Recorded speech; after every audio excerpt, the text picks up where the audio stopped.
Thank you very much, and good evening to everybody.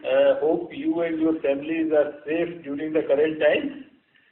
And I really know, who are the people who are attending, but I think most of you have interacted earlier in my earlier role in State Bank of India. So I think that would be a great reconnect with all of you. I think you must have seen our detailed presentation on our quarterly and annual performance. So I would not like to repeat those numbers. I would give more focus on what are the challenges before the bank and what is our strategies to overcome those challenges. I think from the presentation it's very, very clear that we have acknowledged that we are facing challenge in terms of there is a gap between the liability and on the asset side. We have reached on the capital CET as well as on CRAR. And we are having a huge stress asset portfolio. So I think everybody would be interested in knowing what is our plan to going forward and meet those challenges and come out with a very, very strong bank. We have tried to give a roadmap in our presentation, but still I would like to give some clarity, some thought process, how we are like to do it. I think this bank has suffered earlier because of the governance issues. So I think first thing what we have done to take care of the governance issues, and what we have done, we must have seen under the reconstruction plan of the bank, a very, very eminent board has been formed by the Government of India under consultation with Reserve Bank. So the people who are in the board, the chairman is Mr. Sunil Mehta, who was earlier chairman of Punjab National Bank, and he was also earlier on the board of State Bank of India. And similarly, we have other members who are very eminent and professional. Now coming to how we would like to fix. So under the guidance and supervision of the board, we have carried out the reorganization of the bank, and what we have fundamentally done. The credit underwriting has been segregated from the risk. So now we have a separate chief risk officer and a chief credit officer. Similarly, what we have done that we have created a separate stress asset group to give focus on the recovery and resolution on our stress asset. The third thing what we have done, we were having multiple products and the sales team on the corporate side. So everything has been converged under the head of the corporate. So these are some of the fundamental things what we have done on the restructuring of the organization. Now on the liability side, post-moratorium, I think it was quite expected that there would be outflow. And we have seen those outflows both on the corporate as well as on the retail franchise. But after 31st of March, the outflows have been more or less stabilized. And in fact, we are getting huge positive response from our retail customers. And during the month of, say, April 2020, we are able to raise almost 103,000 retail fixed deposits, which is more than any of the number of the FDs which were generated during the last 12 months, even during the very good times. Amount-wise, this is less, but the issue is that since we are moving from our dependence on the bulk deposit on the retail side on more granular. So I think, yes, number is becoming more important. Our teams during the current difficult times at the ground level are constantly in touch with customers. My senior leadership team is also talking to the customers both on corporate as well as on the retail side.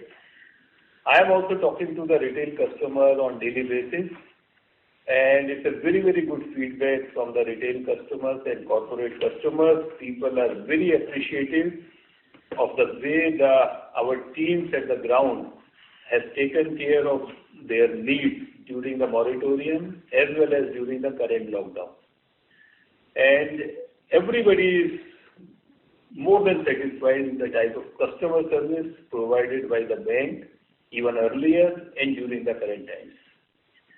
So we are quite hopeful that with this type of customer confidence, with the type of support we got from Government of India, Reserve Bank of India, investors led by State Bank of India and seven other private sector banks, I think this confidence is coming, and gradually we will be able to build our liability portfolio to just have a better alignment in our balance sheet.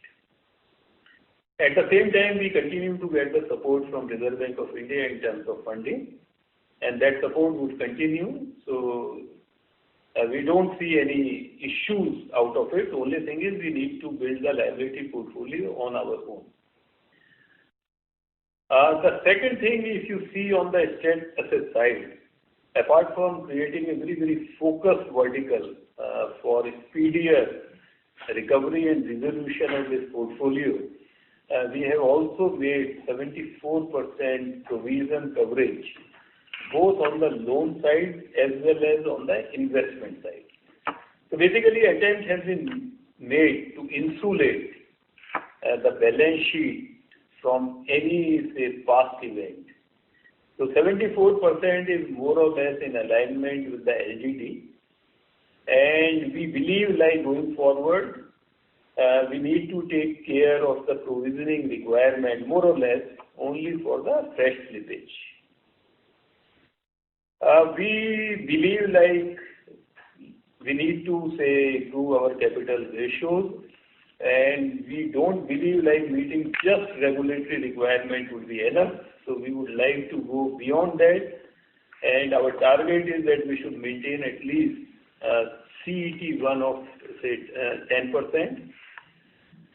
We already got the approval to raise capital to the extent of 15,000 crores. We have already appointed merchant bankers, 6 merchant bankers, to take it forward. And on the basis of the advice from the merchant bankers, we will decide the mode in which we are going to raise capital. It could be a QIP, it could be a right issue, it could be SPO, it could be a combination of both those things. You must have also observed that despite the moratorium for almost 15 days, despite very, very difficult times during the last quarter, still the bank is able to generate a very small amount of operating profit. We continue to work on this to have a decent operating profit, and for that, one part about the control on the cost is very, very critical for us. So what we are trying to do that we are targeting a reduction of the cost to the extent of something around, say, 10% approximately. And you must have seen like during the current year also the cost increase has come down from 20% to something around, it was 7%. Yeah. So now we are targeting a reduction to the extent of 10%. And this would happen in terms of both cost on the staff side as well as cost on doing the operations. At this point of time, I would also like to draw your attention about the fact that we continue to be the market leader on the payment space, and this is mainly driven by our superior technology capabilities on the payment side. We are very, very happy to share with you that during the moratorium, very large customers who have moved away from us have come back in total because their feedback is that the way we were able to take care of their requirement, other, even large private sector banks have not been able to do that. So we are seeing that those customers who are having the cash management product, who are having the integrate the systems on the payment side, they have come back. So I think that is a continuous journey. And going forward, the technology would be very critical for us, and what we are now trying to do, that apart from having our strength on the transaction side, we are also building our technology capabilities for the data analytics, for the artificial intelligence, the customer acquisition through data analytics, the acquisition of customer and the total loan life cycle management on digital. So I think going forward on the digital platform would not only give us lot of competitive advantage in terms of cost reduction, it would also help us in having a very, very focused marketing. And our data analytics team would be able to generate, they are in the process. We already have a large team working on this, so that we can have a very targeted approach for both liability as well as on the asset side. One very strategic shift which we are making in the bank, as of now we are almost like 55% on the corporate and 45% on the retail and on the MSME side. So gradually we will be moving like to the extent of 60% on the retail and MSME and 40% on the corporate. But one thing is very, very clear that in the immediate future, on the corporate side, the focus is asset light, more liability generation, more on the transaction. So our relationship with corporate would continue, but would depend more on the liability, transactions, and the cash management instead of on the asset side. So gradually it would come down, and going forward, I am not saying that we will be out of the corporate finance, but definitely yes, for the time being, we have taken a pause. And once the situation would improve, both internally and externally, then we would scale up our operations on the corporate asset side also. So I think I will stop here. These were the initial comments. I just thought I should give some thought process on the strategy for the bank going forward. And now I would be very, very happy to, and my team also here, to have your questions, and would like to try to respond to those questions. Thank you. Thank you. Ladies and gentlemen, we will now begin with the question and answer session. Anyone wishing to ask a question, may please press star and one on your touchtone telephone. If you wish to remove yourself from the question queue, you may press star and two. Participants are requested to use handset while asking a question. Ladies and gentlemen, we will wait for a moment while the question queue assembles.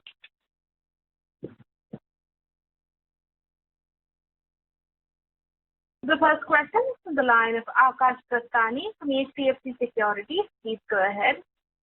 Hello. Hello. Yeah. Yeah, hi. Good evening, and thank you for taking my questions. My first question is, could you provide a breakup of the borrowings as on 31st March, please?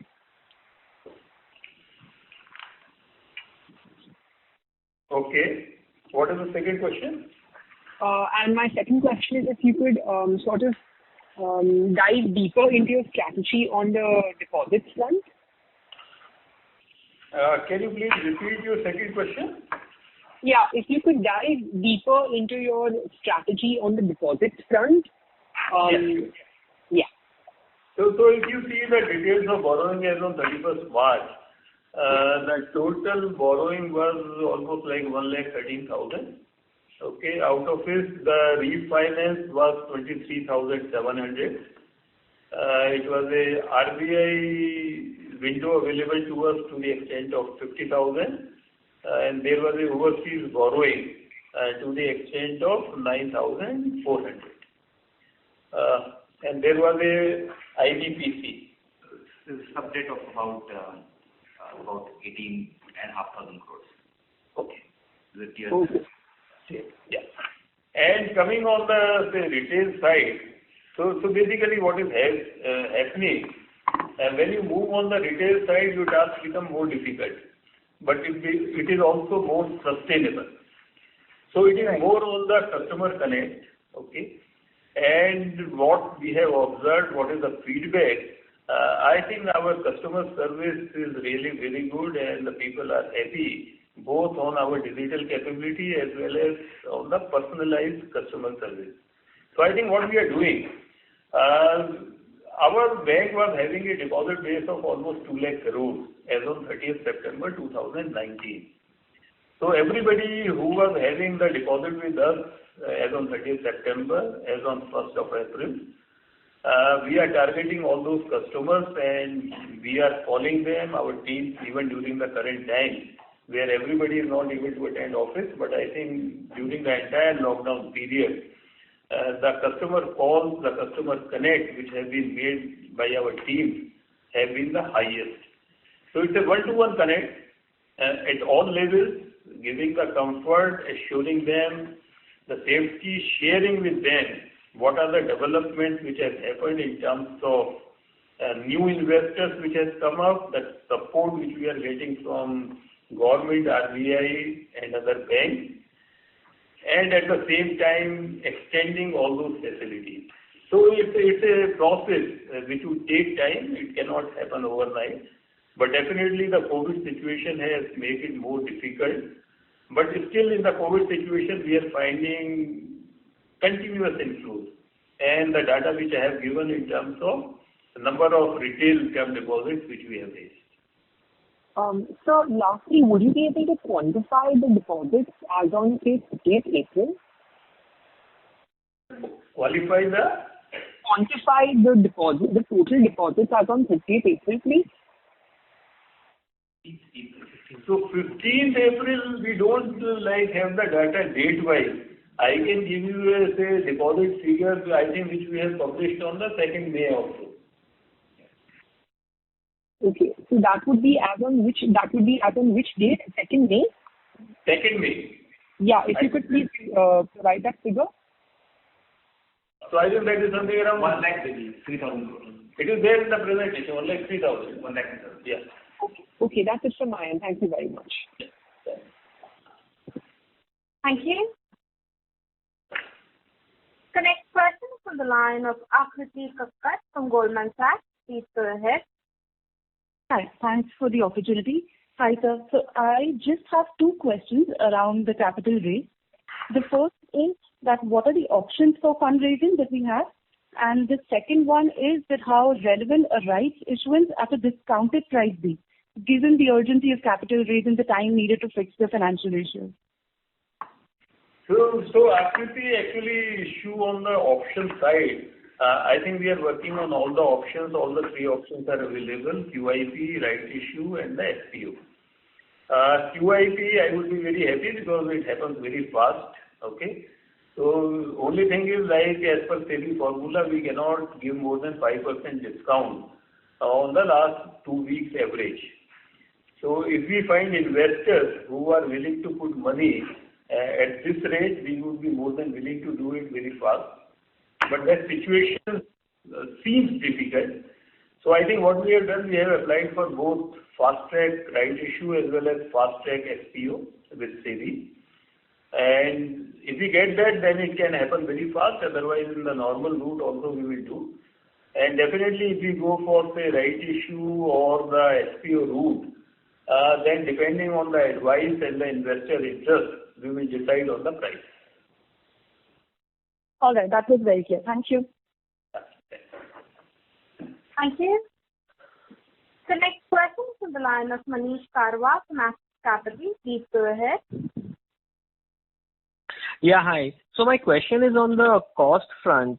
Look, our balance sheet is almost 60% of the total of the historical balance sheet, and it's unlikely that this number will grow in the near term.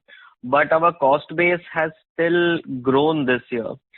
apparently for us to do any profitable business, it's very clear that our operating expenses need to be at least 30-40% lower in absolute numbers from here on. How do you see that playing out? Because, a large part of your cost related to employees and branches would be fixed, and it may be a bit difficult. So I just wanted to, have your thoughts about what are you thinking on rationalizing the cost as such?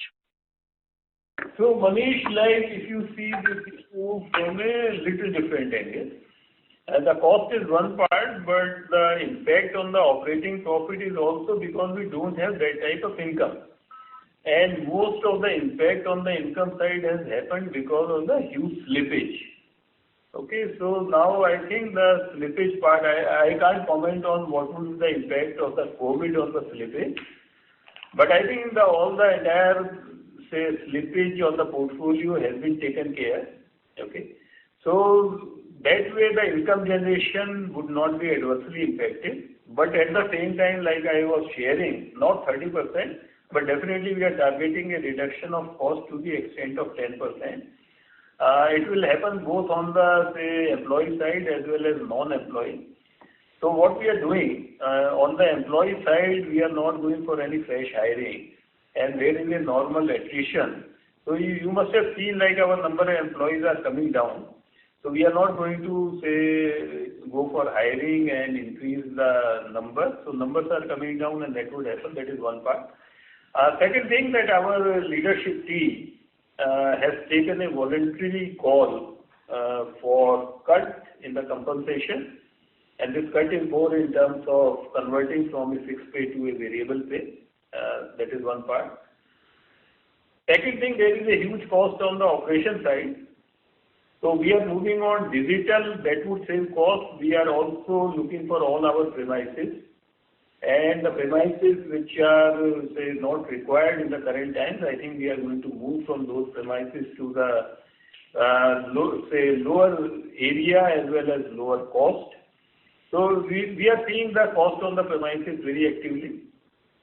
So I think basically these are some of the things where we would be able to achieve a cost reduction by at least 10%. So this 10% you are saying would be on absolute cost, yeah. Right? Okay.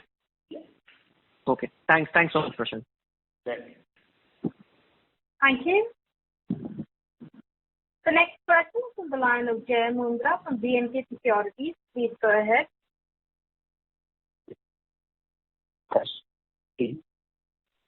First. Sorry to interrupt, Mr. Mundra, your voice is breaking up. Hello? Yeah. Mr. Mundra, we are not able to hear you. Yeah, hi sir. The question is, you have a balance sheet, the loan book of 1.7 lakh trillion, a deposit of 1 lakh crore, and a borrowing of also 1 trillion. I just wanted to check, sir, how do you plan to sort of go ahead with this kind of a structure? Are there any assets which you think can be monetized in a fairly quick way? What is the thought process on this, sir? So Jay, how are you? I think good sir. After some time. So basically this issue we need to handle in two different ways. We need to ramp up our liability, and at the same time we also need to see how we can reduce on the asset side. But there is a risk involved if we reduce on the asset side, because it would impact your income generation capabilities. Okay. So our focus is more on increasing the liabilities. And I think if you see the liabilities as on 30th September was 2 lakh crore. If 2 lakh crore liability can come down to 1 lakh crore in 6 months, it can also go back to 2 lakh crore. It's not in 6 months, but definitely in 1 year. So I think our approach would not be just to downsell on the asset side, okay, because it would impact your income. We would like to see what we can do on the asset side, because that is something which is not an income generating asset. So that can come down, and at the same time increasing the liability. We are also working on having more CASA deposits, and also reducing the pricing or the interest which we pay on the deposit. I think we have already started moving in that direction. 1st May, there was a cut of 25 basis points on our fixed deposit from 7.25 to 7%. So I think that will continue to go on, and gradually our rate of interest on the market, deposit, would be almost in alignment with the market. But that would happen over a period of time.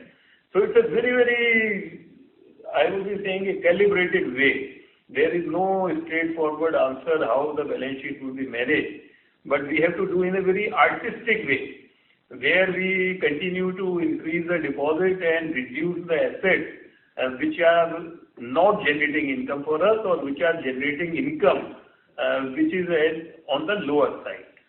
So we are talking to, say, banks. I think all the banks are supporting us. They are looking for our portfolio. So we have a target. We would be able to downsell something. We would be able to have the IBPC for certain things so that it can come back to us. So it's a multi-pronged approach. Sure, sir. Sure. And sir, just a continuation to this. So, just wanted to confirm, the bank would be making all payments which are, let us say, due on interbank purpose, interbank LC, BG, right? Do you see any challenge on that front, or that kind of a systemic problem has been completely taken care of? That has been taken care of. You must have seen, like, since the day moratorium has been lifted, not for a single day, single transaction, single customer, there was any default, any difficulty. Sure, sir. And sir, just two things also. In this press release, you have mentioned that the slippages came from IBU, International Business Unit, because probably the moratorium was not allowed there. Yeah. So I think the entities which are working in IBU, they are part of Indian corporate, right, which have some offices or some linking with the other domestic corporates. So how would you, what led to that slippages, right? Because these are not standalone entities. They have their, parents or sister concerns operating elsewhere. So how to read that, and is there any sort of sector concentration there? No, basically these were the assets which were in overseas location, okay?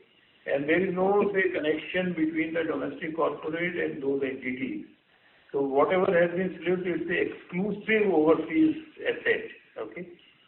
And since there is no, say, guidelines applicable for a overseas asset, so we have not extended the moratorium. Sure, sir. And last thing, sir, we have disclosed a lot of things in this presentation also. We have given the rating-wise breakup of this corporate book. If you have the rating-wise breakup of the advances, that would be most helpful. So what we are doing, we are, like Jay, you must have seen from our earlier practice, we are giving the SMA 1 and SMA 2 numbers. Correct. Yeah. Sure, sir. Okay. Rating has no meaning in the current time. Yeah, that's true. Yeah. Thank you, sir. Thanks so much. All the best. Thank you. The question is from the line of MB Mahesh from Kotak Securities. Please go ahead. Good afternoon, sir. Just a couple of questions. Just a couple of questions, sir. Could you just tell us what would be the expected loan book? And second, on the deposit side, if you could tell us what has been the kind of renewal that you are able to do of your existing customers who are there out there who have still not redeemed. What has been the response there? Thanks.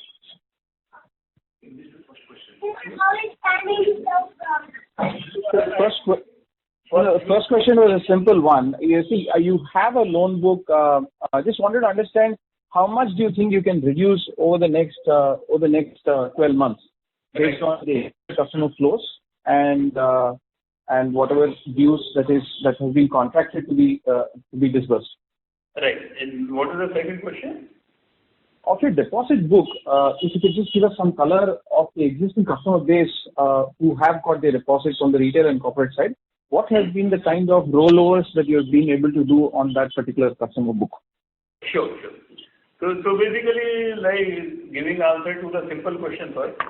On the loan book side, what we are seeing on the corporate, there would be a reduction, say, to the extent of 7,000 to 8,000 crores. But we would like to grow at least 20% on the retail side. So our loan book is expected to grow in overall terms by almost 10%. Okay.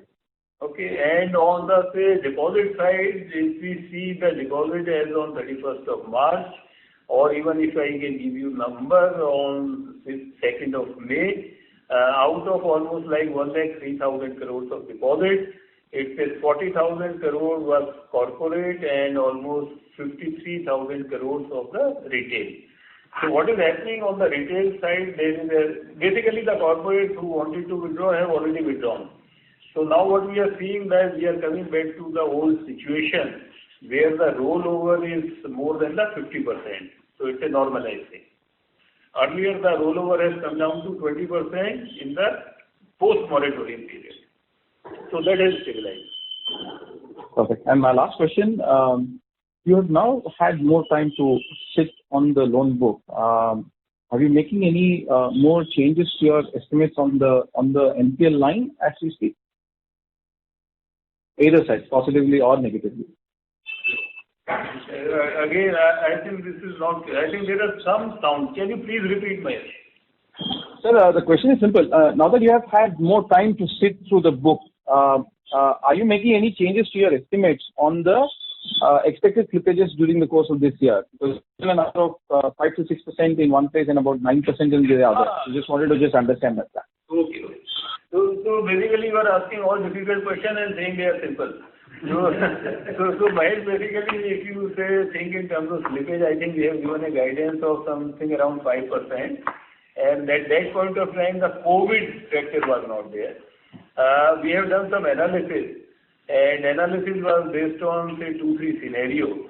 One scenario was like if the moratorium or this lockdown is lifted, say by April end, it has not happened. Second scenario was if the lockdown is say lifted at the May end, we need to see whether that happens or not.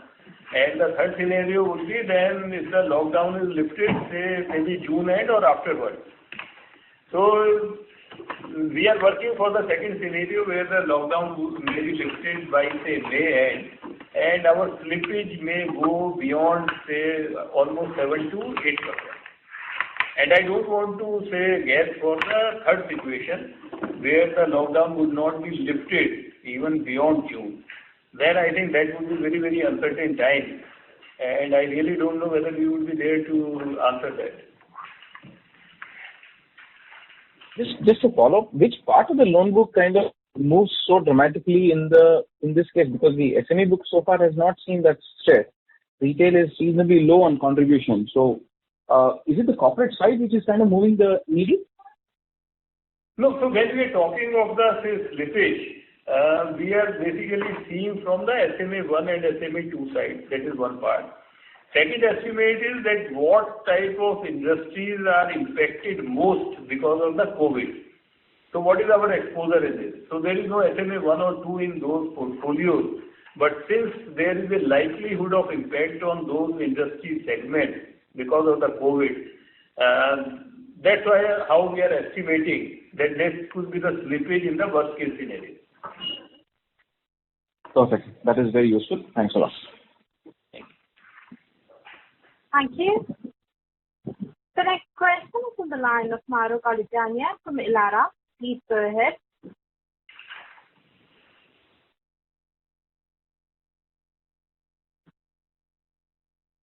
Mahrukh, your line is on the talk mode. Please go ahead. Hello. Hello. Go ahead. Hello, sir. How are you? Good, sir. How are you?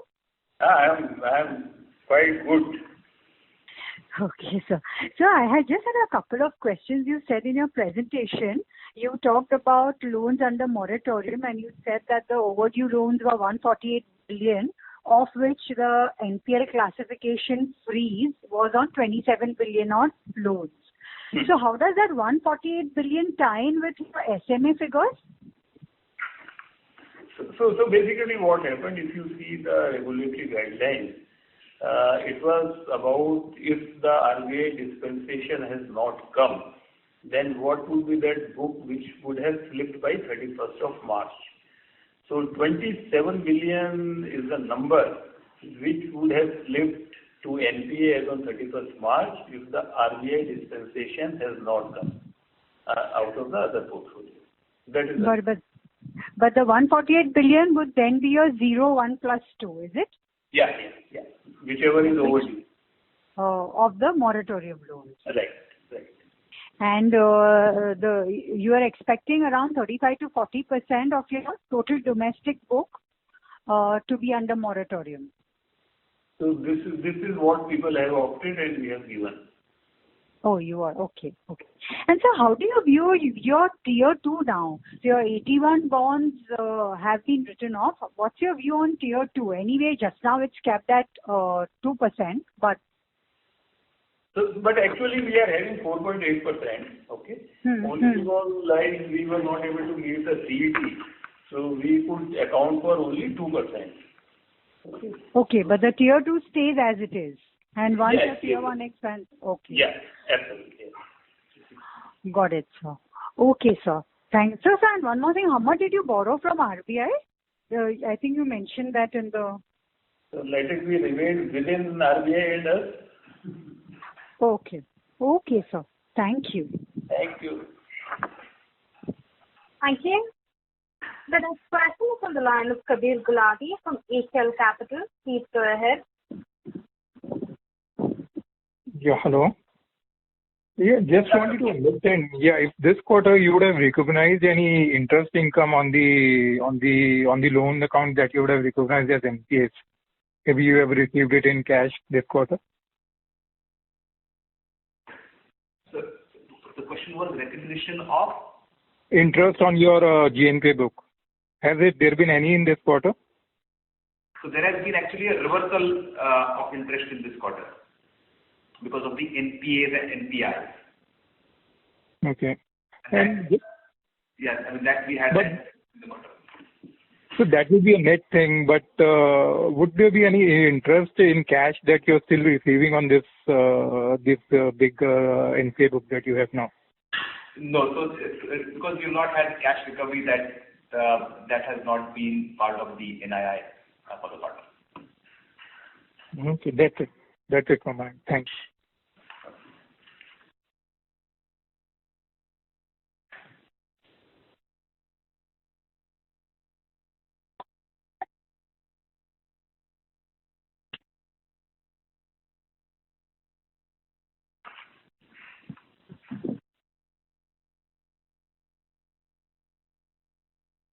Mr. Vikas Tonka, your line is in the talk mode. Please go ahead.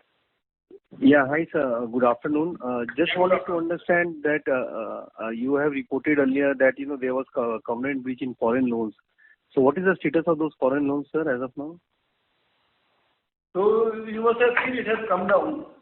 So earlier, like if you see this overseas borrowing, it was say 23,000 as on 31st December.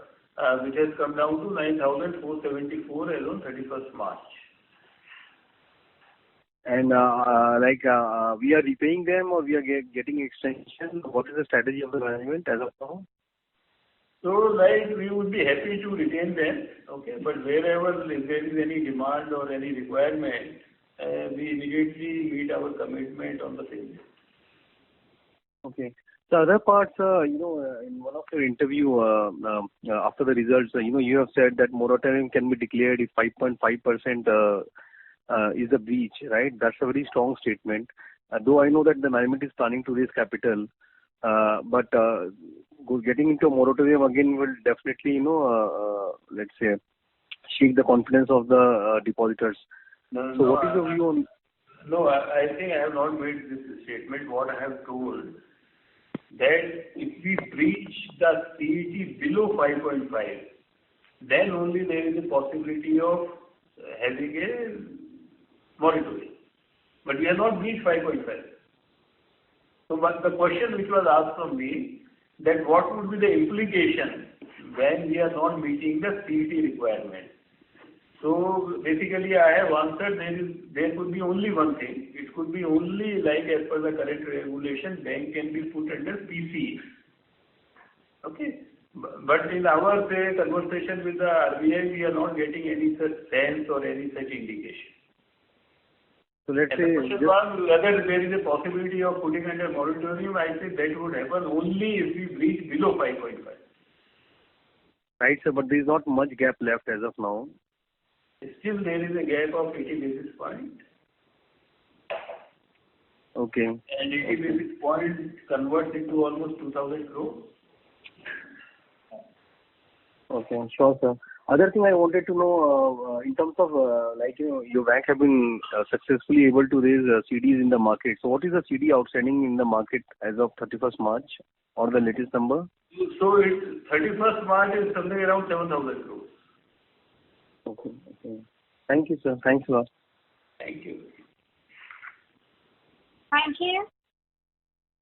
We move to the next question. That is on the line of Manish Shukla from Citigroup. Please go ahead. Good evening, and thank you for the opportunity. So first question on the capital side, do you have any comfort from SBI and other banks which participated that if there were to be a shortfall going forward, that they will come back again? So other banks are quite confident that we will be able to raise capital as per our requirement. And another thing is that our strategy is to broad base our investors. Okay, so I think we will be able to do that. But since State Bank of India and other 7 private sector banks, they have already put in their money. So I don't see any possibility that they would not support us. Okay. Secondly, there are, besides capital, there are a few other points where you are in breach of regulatory norms.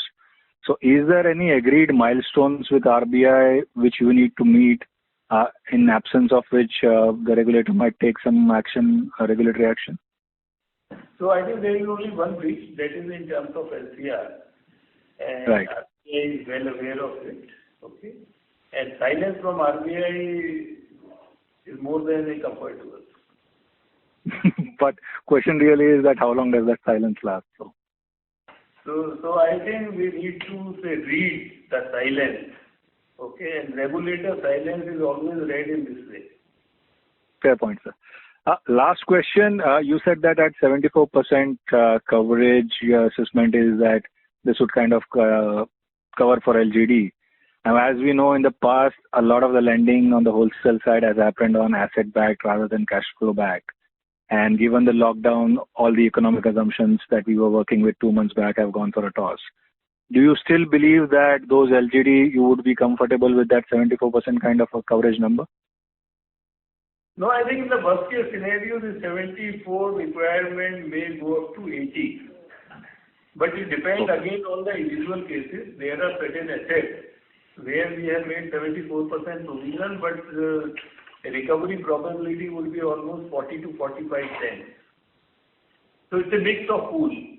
So in some places we would be able to recover more than what we have provided, and maybe in some of the assets we need to make some additional provision. But on the pool basis, I think it could be a variation of 2 to 3%, not more than that. Sure. Sorry, one last question. While wholesale book has been contracting, at the same time, the RWA density of the balance sheet continues to go up, driven by the rating downgrades which you are seeing. So, what can be done to arrest that? I mean, is asset sales an option, or is there anything else which you can work on to improve that? So it would be a combination of asset sales and also originating those loans where the risk weights would be lower. Okay. So it would be this combined strategy, and it would gradually, we would be able to bring it down. All right, sir. Thank you. Thank you for the opportunity. Thank you. Thank you. The next question is from the line of Nilanjan Karfa from IDFC. Please go ahead. Hi, sir. Sorry, joined a little late. Have you given out the rating split of the loan book, sir? So we don't give the ratings on the loan book. We are giving the position of SMA 1 and SMA 2. Right. And okay. Could you help me tie in this SMA 1 and 2, which is about 11,000 crore with the the standstill figure that we have given, which is I think 14,900 odd crore less 2713, which is the NPA. So basically, Nilanjan, hi. So this standstill we're talking about is actually all overdues as of 29th Feb, which will include SMA 0, 1 and 2. Whereas what gets reported as SMA 1 and 2 is as per the RBI CRISIL database, where it is reported SMA 1 and 2, and there is also a small difference in the number of days calculation, to be precise, which has resulted into so for example, you see a 2,700 crore as a standstill NPA as of March 31st, but that actually was part of the SMA 1 as on 29th Feb. So what you will see is the standstill appearing in SMA 1 when we are reported in our presentation slide. But it's just a number of days reconciliation issue. Maybe I'll take it offline with you. And sir, I barely heard a question on tier 2. Did you mention anything about any potential write down in tier 2 as well, or? No. Right. And why we are considering 2%? Okay. And the 81 continues to be there, and will be based on the court decision. Is that the broad understanding? Absolutely. Okay, sir. Thank you very much. Thank you. Thank you.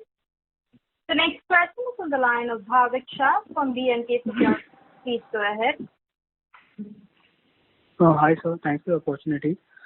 Sir, even after write-off, our 81 stands at 0.2%. So just wanted to understand what is it exactly? So basically, these were the 81 bonds which were not like Basel III compliant. Okay, so they could not be written off. Okay, so these are non-Basel compliant 81 bonds which are not written off. Yeah. And sir, our fee income, corporate fee income, I understand there was a change in accounting in fourth quarter 19, but in fourth quarter 20 we still have it negative. Why so? So it was on account of a sell down fee that we had to pay for the loan. Sell down fee that we have to pay for the loan. So there was not gross booking of fees that we had in the corporate banking line, but there was sell down of loans that happened through that, which got netted against the corporate banking fees. Okay. So that's it from my side. Thank you, sir. Thanks. Thank you. Ladies and gentlemen, that is the last question. I now hand the conference over to the management for the closing comments. So thank you very much, and we really appreciate the time taken by you and asking this clarification. But I think you must have seen like we have been very, very careful and tried to disclose almost everything through our presentation. And we would be very happy if there is still any question. You can always come offline, talk to our team. We would be very happy to respond to all your queries. And we would also like to have your suggestion if you can give in further improving our disclosures in our quarterly or annual balance sheet, which will really help us. So again, thank you very much.